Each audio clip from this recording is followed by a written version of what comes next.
নমস্কার বন্ধুরা, আপনারা কেমন আছেন? আশা করি ভালোই আছেন। তো আমরা চলে আসলাম জীবন কাহিনীর পরবর্তী একটি এপিসোড নিয়ে। এপিসোডটার নাম দেওয়া হয়েছে নিজস্বতা। আচ্ছা, আমরা এই পৃথিবীতে ছোটোবেলা থেকে বড় হয়েছি, তো বা কেউ জন্ম নিচ্ছে, প্রত্যেকেই কিন্তু আলাদা আলাদা একটা বৈশিষ্ট্য নিয়ে। প্রত্যেকের কিন্তু এই যে আঙ্গুলের ছাপ, হ্যাঁ, কিন্তু আলাদা। এত পৃথিবীতে কোটি কোটি মানুষ আছে, প্রত্যেকে কিন্তু নিজস্ব, শুধু আঙ্গুলের ছাপ না, আলাদা আলাদা বৈশিষ্ট্য। কোটি কোটি মানুষ হয়তো একরকম জমজ, তবু আলাদা আলাদা বৈশিষ্ট্য কিন্তু আছে।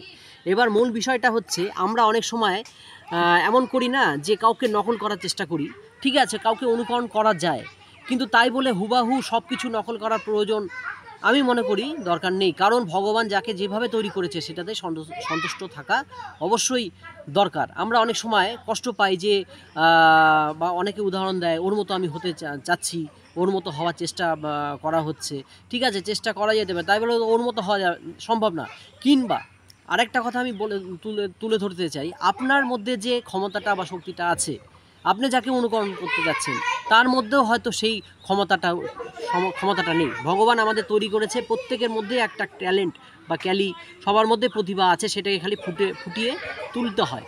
এবার হয়তো সবাইকে তো যেরকম ধনী গরিব বানিয়েছে ভগবান, এরকম প্রত্যেকটা বৈশিষ্ট্য নিয়ে কিন্তু বানিয়েছে। এবার আপনার মধ্যেও এমন হয়তো ক্ষমতা আছে। তো আমরা অনেক সময় হয় না, নিজস্ব বৈশিষ্ট্যটা আমরা ভুলে গিয়ে অন্য কিছু একটা চেষ্টা করছি ফলো করার। এতে কি হচ্ছে, আমরা কষ্ট পাচ্ছি, হিতে বিপরীত হচ্ছে, এবং আলটিমেটলি কিছু তো হচ্ছেই না, তো আরও ক্ষতি হয়ে যাচ্ছে। আমি ওই জন্য বলতে যাচ্ছি যে নিজস্ব একটা যে বৈশিষ্ট্য ভগবান যে বানিয়েছে, সেটাকে অবশ্যই আমাদের নিজস্বই রাখতে হবে চিন্তা ভাবনায়। যে মানুষকে সমস্ত নকল করে কিন্তু কোনোদিনও জয় করা, বেশি দূর যাওয়া সম্ভব না।